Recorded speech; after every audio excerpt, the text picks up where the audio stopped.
Yeah, thank you very much. Can you hear me? Yes. Okay, yeah, so thank you very much for the invitation. It's certainly a great pleasure for me to give a talk here. So let me right now, start by sharing my slides. So I hope you can see them. Yeah, I think we all know how tremendously successful AI is these days, but on the other hand, we also know that there are still major issues concerning reliability of AI. And so in this talk, I would like to take you on a tour to discuss some successes, some challenges, and also some limitations of AI. So I think if you look around us, we see that we are at the start, basically, of the fourth industrial revolution. I think during the next years, you will see a radical change of our entire society that spreads through AI.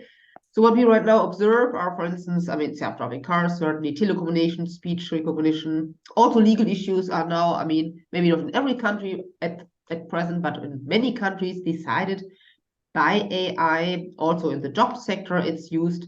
And then the whole area of sciences, basically any area of sciences uses AI already, and maybe one of the most prominent one is the area of healthcare.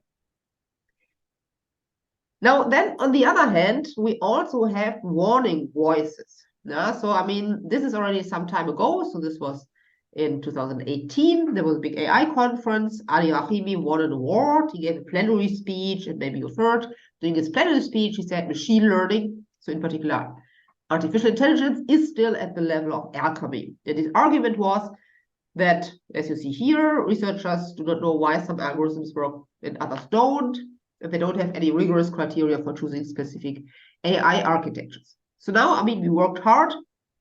We are many years later, 5 years later, but if you train neural networks, it's still a lot of trial and error. You need to test architectures, how many layers, and so on. So I think there's still a long way ahead of us. And then if you look very closely, you observe that there are also a lot of problems and challenges concerning reliability. So for instance, problems with safety. There were already various accidents involving robots. And after all, a self-driving car is nothing else than a robot. There were problems with security. So one can hack into self-driving cars, one can hack into hospital systems, modify slightly the data, and then the AI might take a radical different decision, but we cannot predict it in a certain sense. Then also AI is very data hungry. So there are major problems with privacy, and in particular in the health sector, because there it's very difficult to get data certified. And so in that sense, we know that violations happen on a daily basis worldwide in this direction.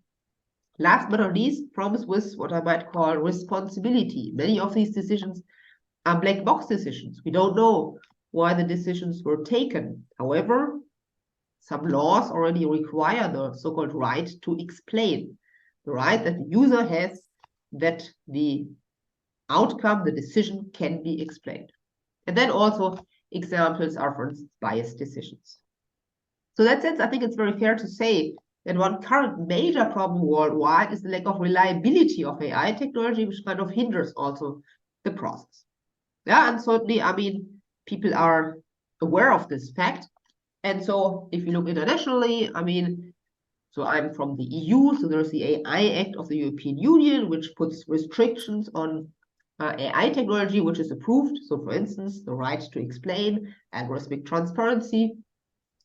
And then also, I think a couple of months ago, there was in Japan, the G7.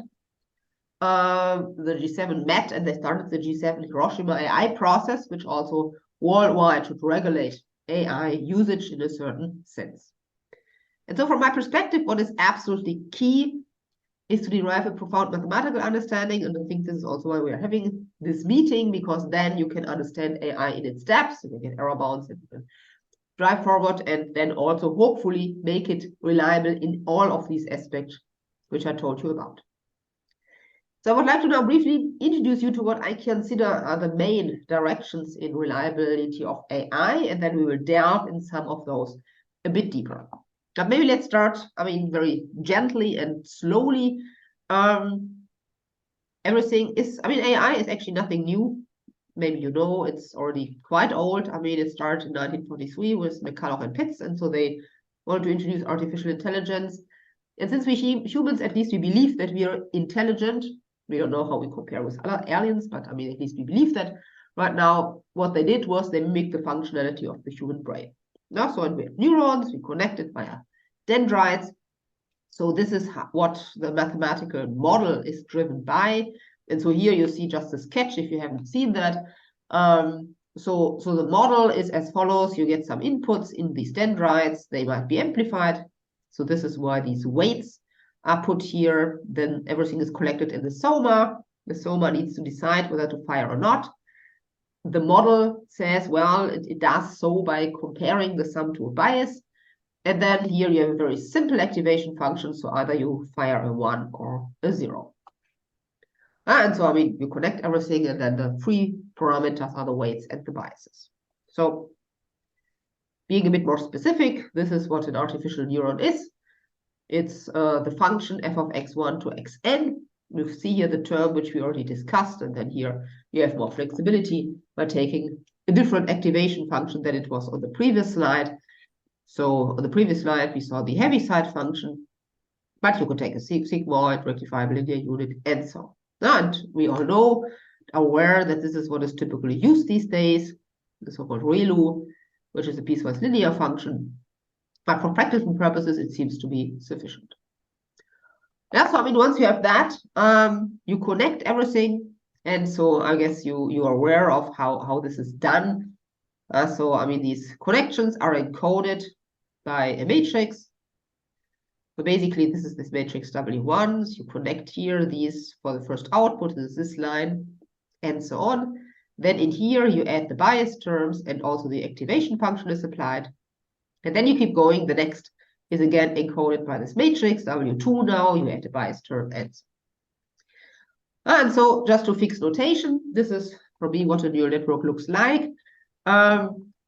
We have here this highly structured function, which is a composition of affine linear functions and activation functions applied component-wise. The number of affine linear functions coincides with the number of layers, and here this is how everything is usually depicted. Yeah, I mean, one can be a bit more sophisticated to be mathematically absolutely rigorous and distinguish an architecture from the realization of a neural network, because for some certain architectures you might get the same function. But let's stick with this setting to not overcomplicate things here in this talk. Just to make you aware that there, I mean, to be absolutely rigorous, one need to introduce what's called realization of a neural network. Okay, so this is a neural network. Now, what are the key mathematical directions to take and to consider for getting reliability? And for that, let me just very briefly take you once through this workflow, I might say, of how neural networks are applied. And then that way we see very naturally how these questions and these research directions come. So what is done usually is you have a complicated function in the background. Maybe it's a function defined on a manifold, which is a classification function. So let's say we are in the imaging setting. Right now, natural images are assumed to be on some lower dimensional manifold. And maybe you want to separate cats from dogs. So cats are mapped to the value 1, dogs to the value 2. And we want to learn this function based on samples which we have. And we want to learn it based on a neural network. So we split the samples into a test and a training data set. And the first we need to now decide, coming back to actually oligarchy, is the architecture. How many layers to take, how many neurons in each layer, which activation function. Maybe we want to pre-select certain entries of these matrices to be equal to 0 in the beginning, to not start with a fully connected network, and so on and so on. Yeah, and here you already start seeing there's a lot of mathematics still missing, although understanding what is the best architecture is maybe the most developed areas. Then the learning process. This is typically a minimization problem, which you see here. So if you have the neural network function applied to your samples, and you would like it to be close to f of xi, which you know, and the closest is given by loss function, and then you sum, where everything is minimized.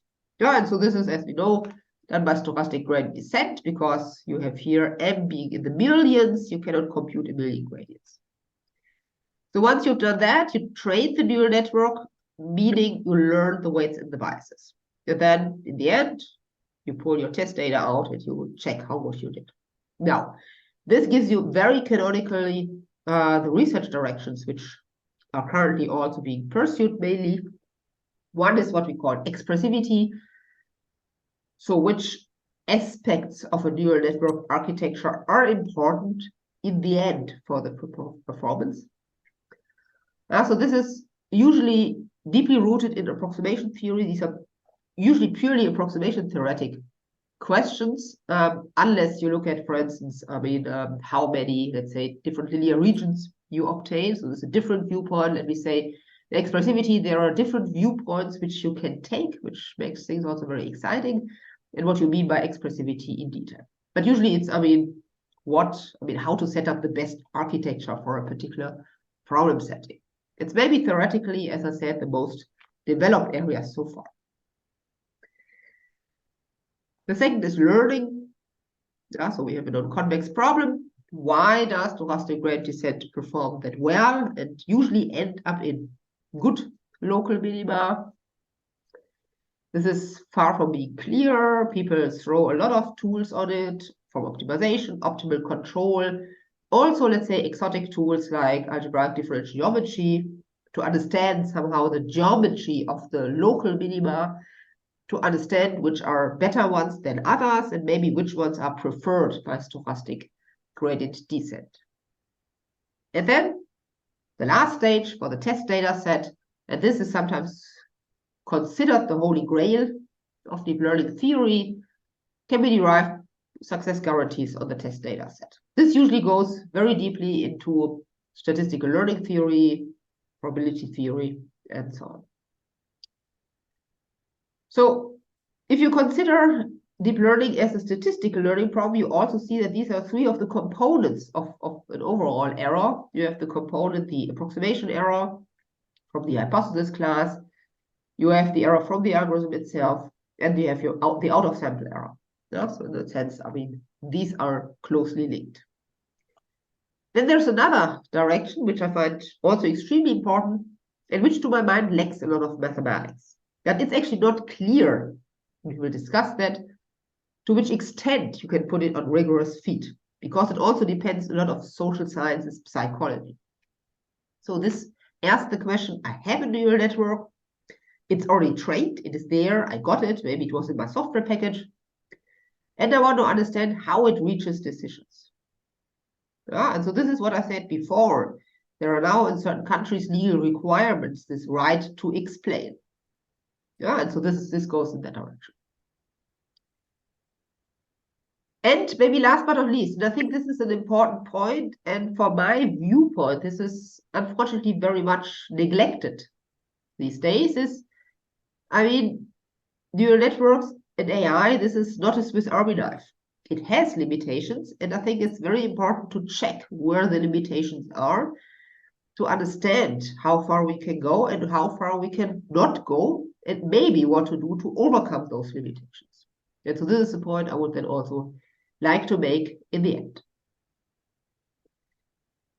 So I would now like to delve a little deeper into the area of generalization, stay there and show you one result in that direction. And then we will also touch upon explainability, because as I think it deserves a lot more mathematics. It's a very exciting area, highly interdisciplinary. And then I would also like to, in the end, show you just a few, let's say, glimpses into fundamental limitations to whet your appetite also for that direction. So let's start with generalization. Just in a nutshell, you might have seen this picture, or maybe many times, this double descent curve. So the general surprising phenomena in generalization is as follows. Let's look at this. You have maybe two data sets. If your network is not expressive enough, so here it relates to expressivity, there's no chance you can separate those. So if your network is a bit more expressive, maybe you do this, and this green dot might be an outlier. So in that sense, if you now have a new data point, with high probability, it's correctly classified. But then if your network has too much flexibility, it can do something bad, so it can go to overfitting. which you see here. And then now if you have a new data point like a blue star, it might put it here and it might be misclassified. And so this is this phenomenon of overfitting. And here, this left-hand side is very well understood from a statistical learning viewpoint. You have here the capacity of the hypothesis class, which is the size of the neural network. You have here the error. Now, as the network size increases, the training error will certainly go down because you have more capacity to fit the data. But the test error after some point goes up, and this is this phenomenon of overfitting. But then, I mean, also, some of you might know what we observe these days is this figure. It's a so-called double descent curve. So after some point, it goes down again. And so therefore, people say, when you say which neural network to take, well, take the largest, which still fits in your GPU.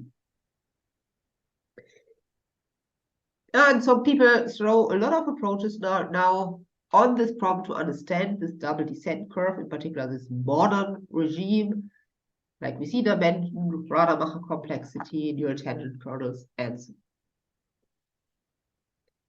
And in this talk, I would like to show you one result on a bit more higher level. In fact, we will now go to, I think, a very exciting area, which is very popular these days, which are graph neural networks. So it's a generalization of classical neural networks, or let's say it's convolutional neural networks, a classical generalization of classical convolutional neural networks, because you can always view a graph as Euclidean data. You can always view Euclidean data as a graph, because Euclidean data is just as a grid structure. So graph, what is a graph? It's a function for graph nodes to RC. So basically, you put at every node a feature vector.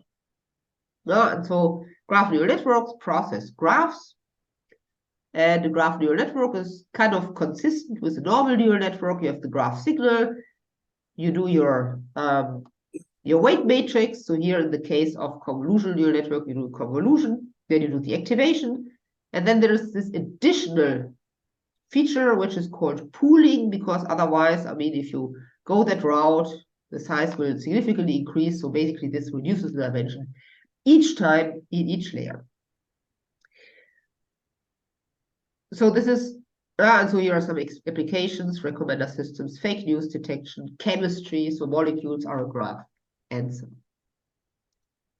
And so here, as I said, it's very easy to translate this to the graph setting. I mean, activation function is just applied component-wise, or the pooling is not a huge problem. Convolution, we will talk a bit more in detail how to set that up in the graph setting, because that's very exciting and needs to be done with very much care. Okay, but anyhow, for generalization, so what is the general question? We already discussed it.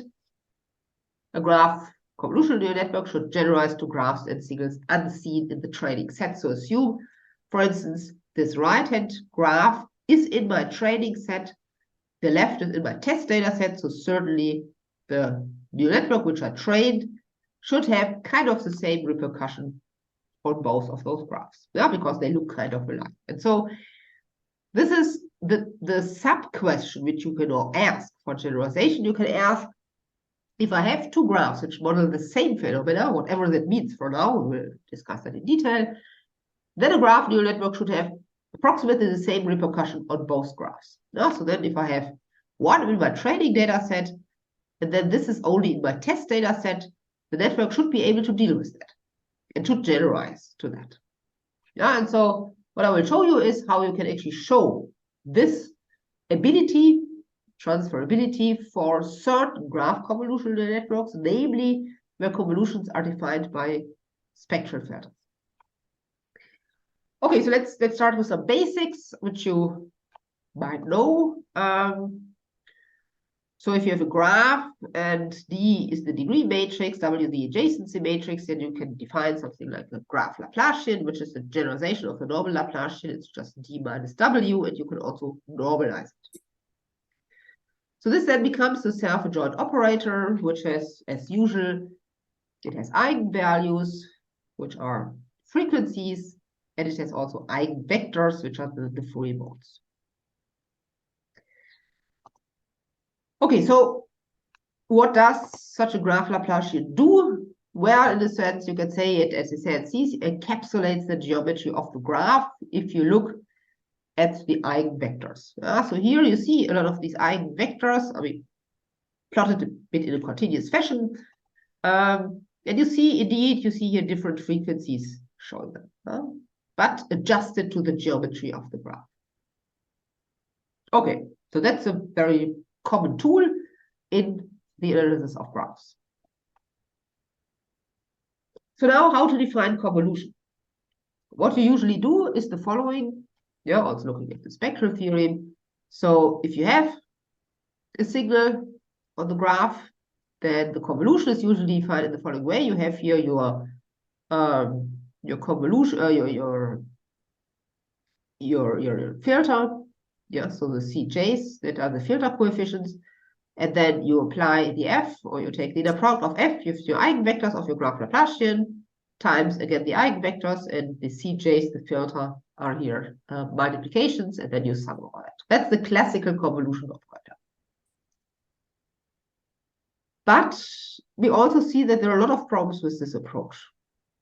Because first of all, I mean, it's really computationally demanding, because you need to compute the eigendecomposition. And in many cases, if you have friendship graphs, that's just also not possible. It's just too large.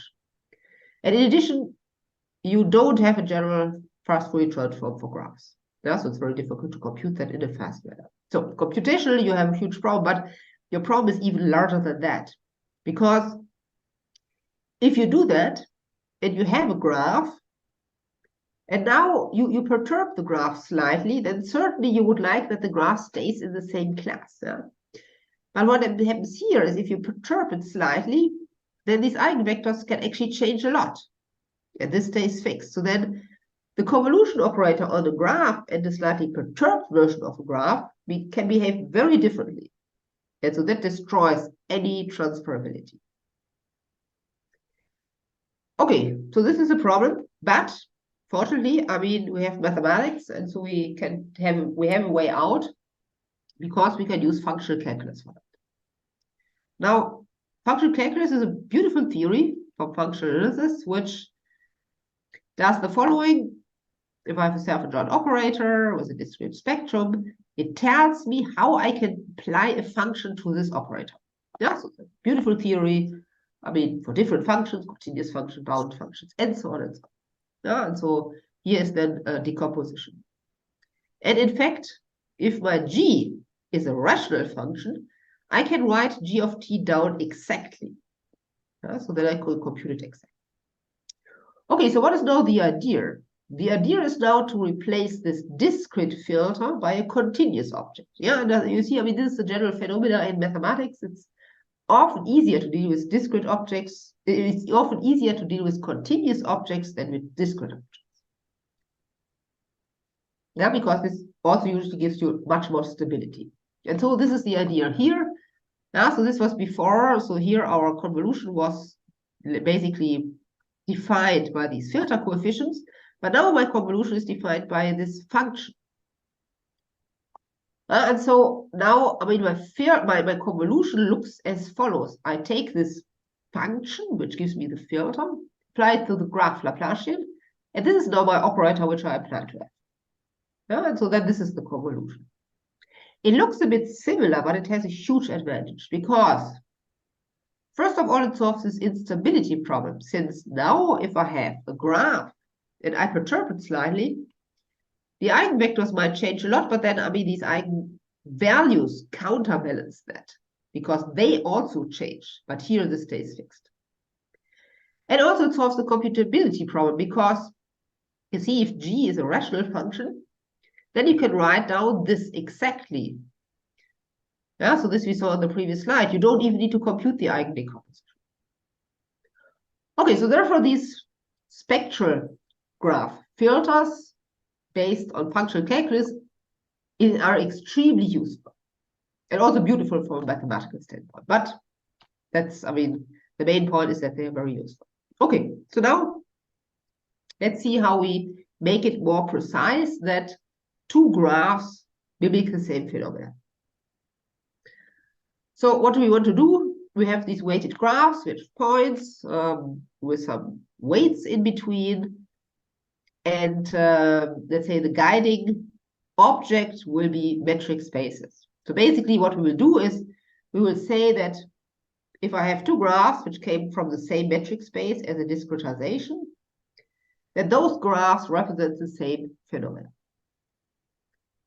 And so how can we do that? Well, I mean, I have a metric space, which are points and distances. And now if I discretize it and sample it, then the correspondence is as follows, is my distance between 2 points goes up, and the edge range, which I get from the sampling, goes down.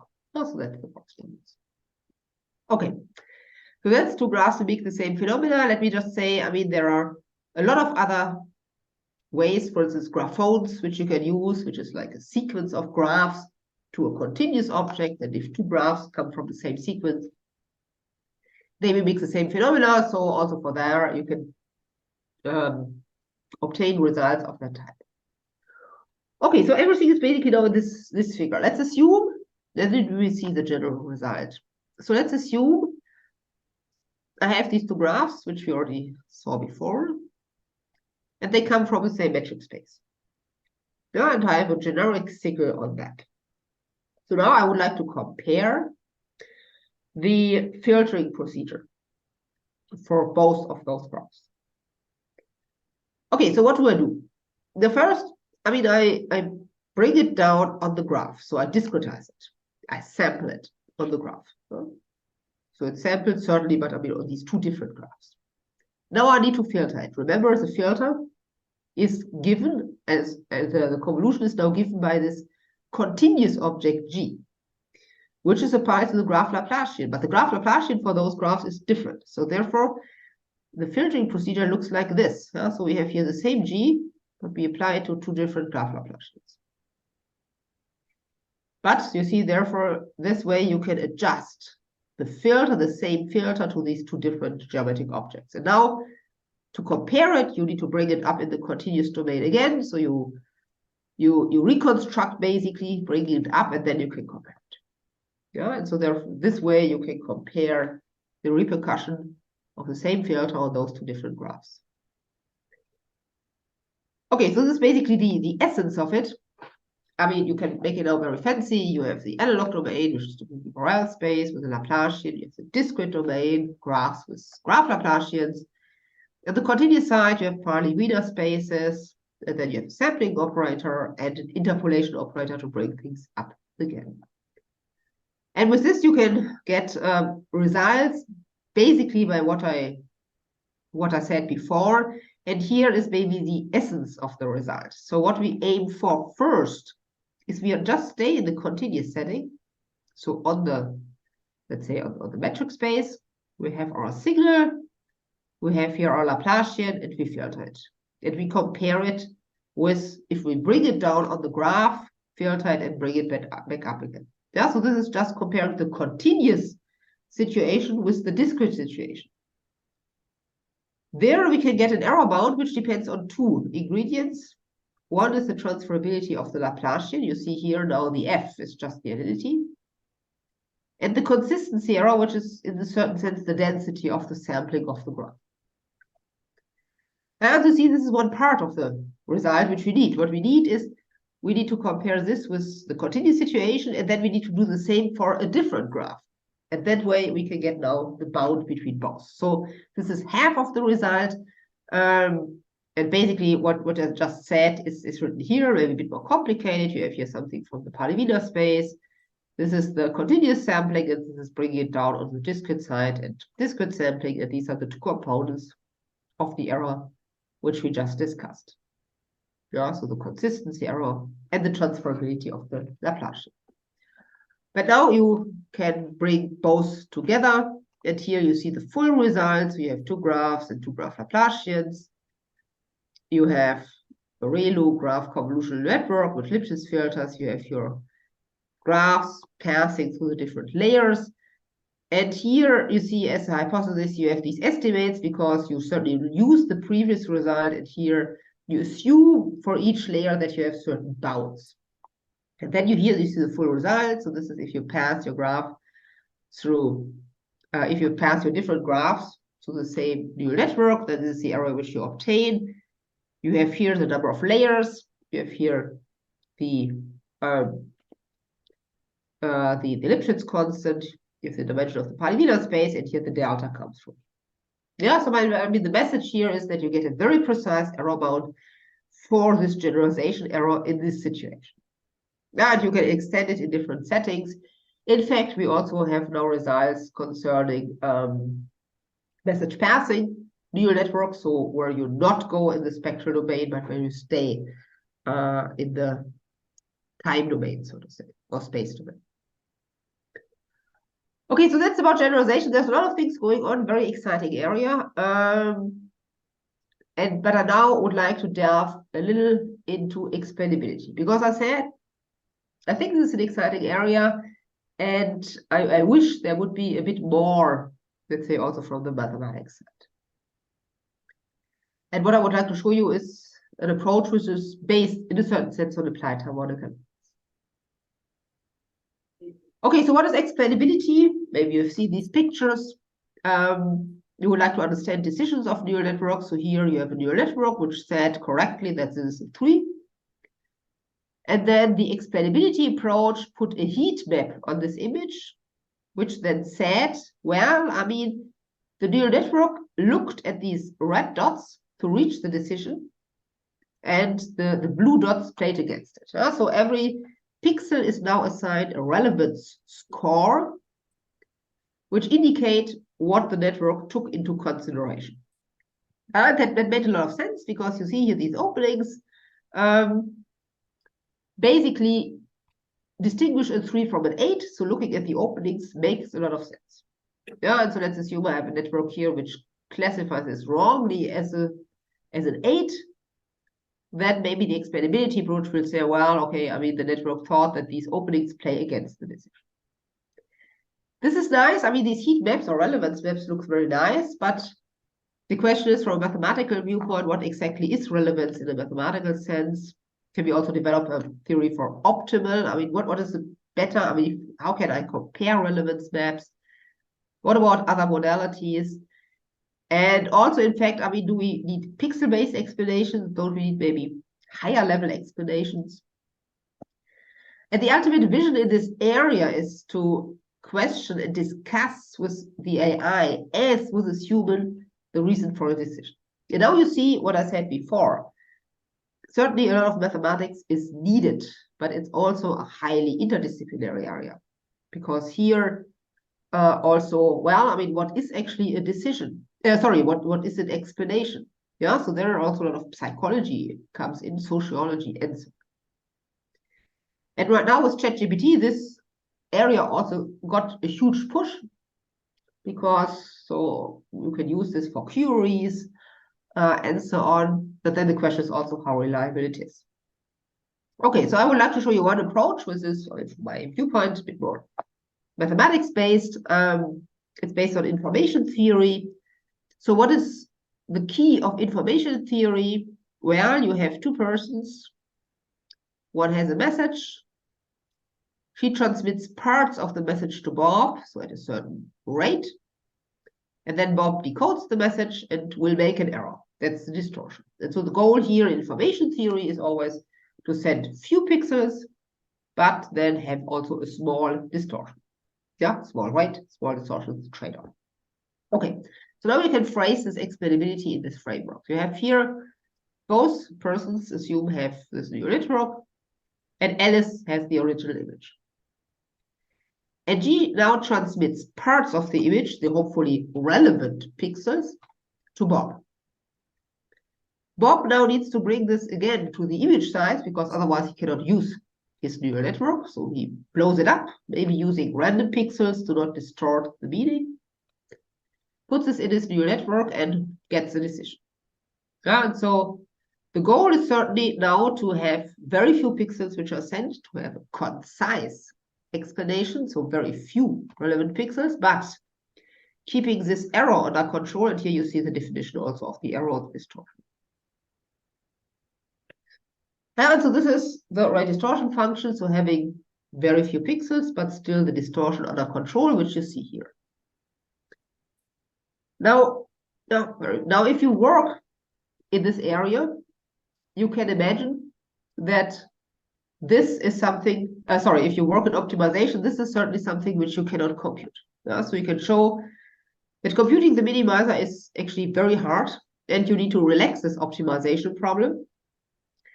And the relaxation looks like this. So you see here, you have here the distortion. You relax this. Well, this is like an L0 norm. You relax this to an L1 norm. And then you have this lambda, which balances between both. So basically here, instead of saying one pixel is important and the other is not, you put a relevance score between 0 and 1 to each of these pixels. And then you minimize. And so this you can compute. It's just linear programming. And let me show you some results in this direction.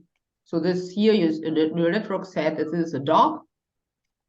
And you see here different explanations. You see here our explanation. And you see it's really tuned for sparsity. So you have very few pixels which are in fact highlighted. And you see very nicely that the network looked precisely at the head of the dog to reach that decision. And you can also fairly compare those different approaches now, having here the rate, the number of pixels which are deemed relevant versus the distortion. And so you see ours performs best. You can say, okay, I mean, this is maybe because you tuned it that way. I mean, I agree to a certain extent, but this error, which I show you here, is in fact, interestingly, also used in different approaches to compare. Because what other approaches do is they sort the number of pixels according to their relevance score, and then they start flipping at some point. And that's basically exactly what you see here. Now you can ask, I mean, why do I obfuscate with random pixels? Maybe there's something better, because that makes images look very strange, and also why pixel-based explanations. Maybe not every pixel itself is useful, but combinations are useful. And so here for the first, you can take what's called, for instance, in painting gun, generative adversarial network. And for the second, we will use certain decompositions in imaging science, like wave-fit decompositions or shielded decomposition. And then what we obtain is something which is very similar to image compression. So image compression, now remember, we have an input image, we compute, let's say, wave-fit decomposition, wave-fit representation. We take the largest entries, we place everything else to 0. That gives you the high compression rate. And then if you reconstruct from that, you hope that you get something close to the original image.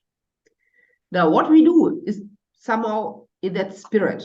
You have the input image, you compute, let's say, wave-fit decomposition. You select the largest entries, and now you replace the others by random noise. And then you reconstruct, and certainly you cannot hope that this is close to this image. But if you look at both images through the lens of a neural network, that is what you would like to be close, because that's the distortion. So you see, it's very much in the spirit. So let me show you two examples. What you can do is that you have here, let's say, a city map, and the red dots are cell phone users. And then this white blob is a cell tower. And the neural network, we took like a double unit, computes this black and white background, which says how strong the signal is in certain areas. And so here, for instance, you have bad reception, which is natural because you stand very far away from the cell tower. There are a lot of buildings in between. But here, you should have very good reception. And this seems to be a mistake of the neural network. So now you can ask, what did the network consider to reach that decision here? And so this is the explanation. So the network considered these buildings and these cell phone users, and in fact, they have bad reception. And so what turned out later on was there was actually a building missing in the city maps. So that means the neural network did something correct, but the data was faulty. So this you can detect by explainability approaches. You can also detect why wrong decisions are taken. So here the neural network decided that this is a diaper, although it's obviously meant with a dog, and that this is a screw.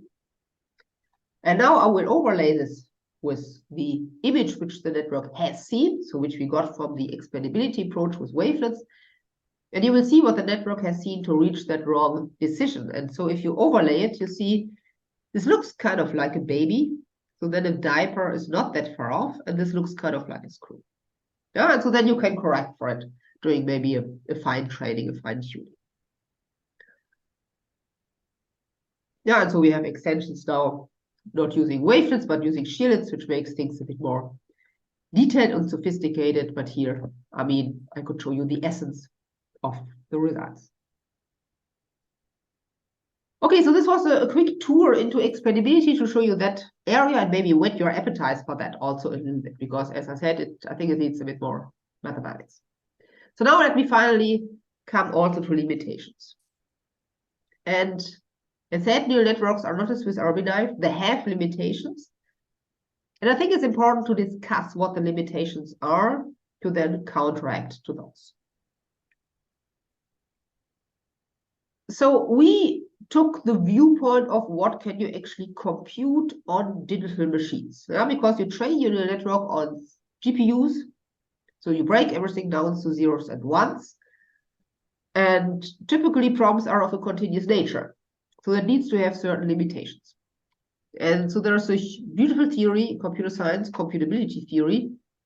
And the computable problem in that sense is one for which the input-output relation can be computed on a digital machine for any given accuracy.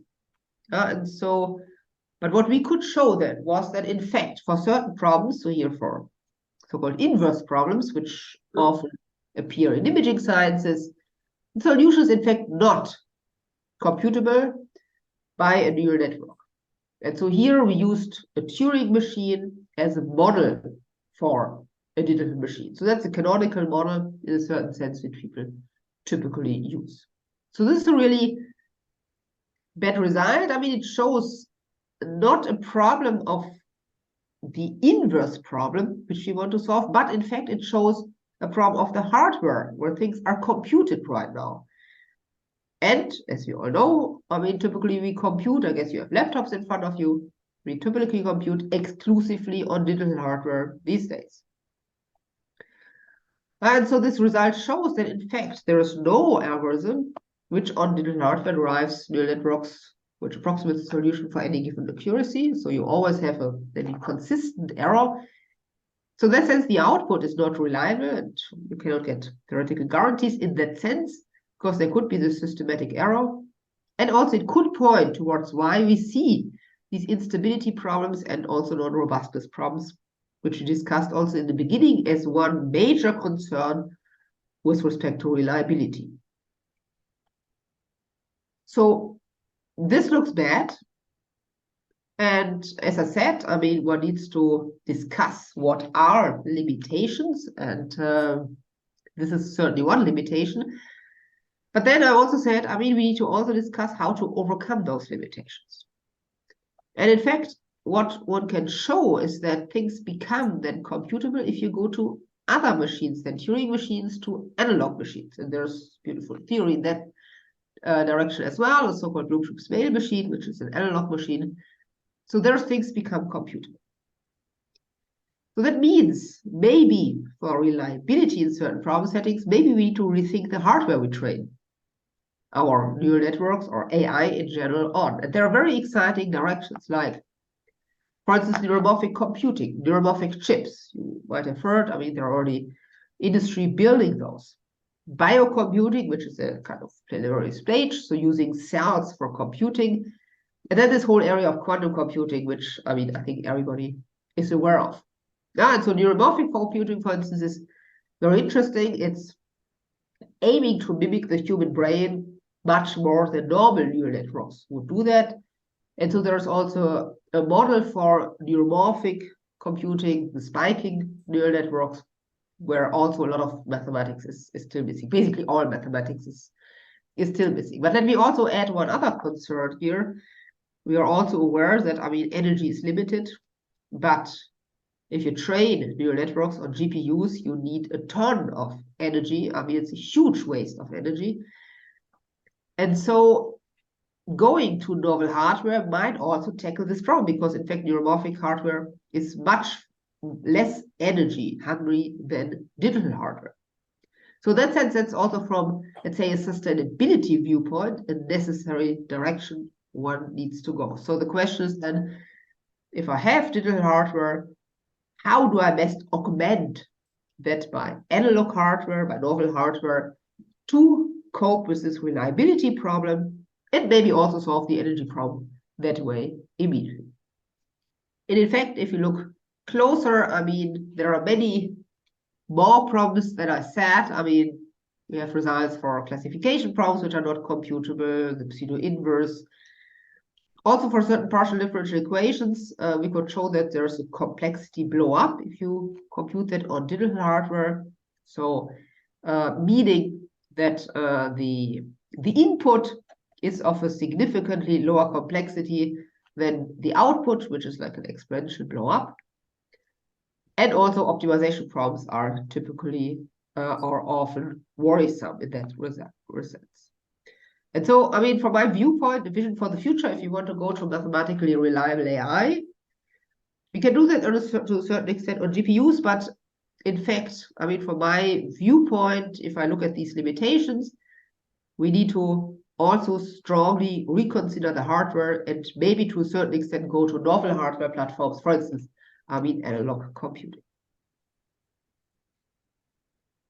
Okay, so let me finish with some final thoughts from my viewpoint. I mean, I think we all agree AI shows impressive performance in real-world applications, but still, I mean, we worked hard, but still, I mean, mathematical foundation is to a certain extent largely missing.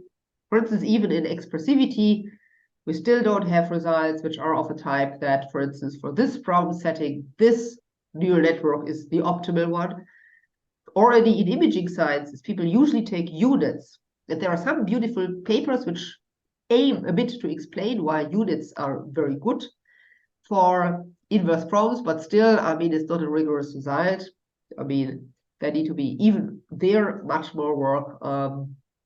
So even that maybe most evolved direction concerning mathematical foundation is still wide open. And so then, I mean, we delved a bit into the different directions which I deem important for reliability. And I said expressivity, learning, generalization, important also explainability. We talked a little bit more in detail about generalization and explainability because generalization in some sense is the holy grail. It is its essence for safety because this will give you error bounds for the decision, and that is what you actually need. So for certain industries, I mean, people right now don't actually use neural networks because these error bounds are missing. Yeah, so very sensitive applications. And also explainability, as said, I mean, in many countries, there's AI technology can only get approved if there's an explainability approach for those, the right to explain. And also there, I mean, to a certain extent, I mean, from a mathematical viewpoint, there are very exciting questions and it's widely open. And then, as said, I mean, limitations, I think it's always worth looking at those, considering those. And I showed you that there are still many problems with computability on digital hardware, which causes us to rethink towards novel innovative hardware. But I think in general, there are really exciting future perspectives for mathematical foundations, and this is actually of essence to consider and develop those for ensuring true reliability of AI. So before I finish, let me also thank, in some sense, I mean, what I'm supported from. I mean, in Bavaria, we have now this Bavarian AI network, Biosphere, which connects different parts of Bavaria under the label of AI and funds this. So great thanks to those, to this funding agency. And with this, I would like to stop here and thanks a lot for your attention.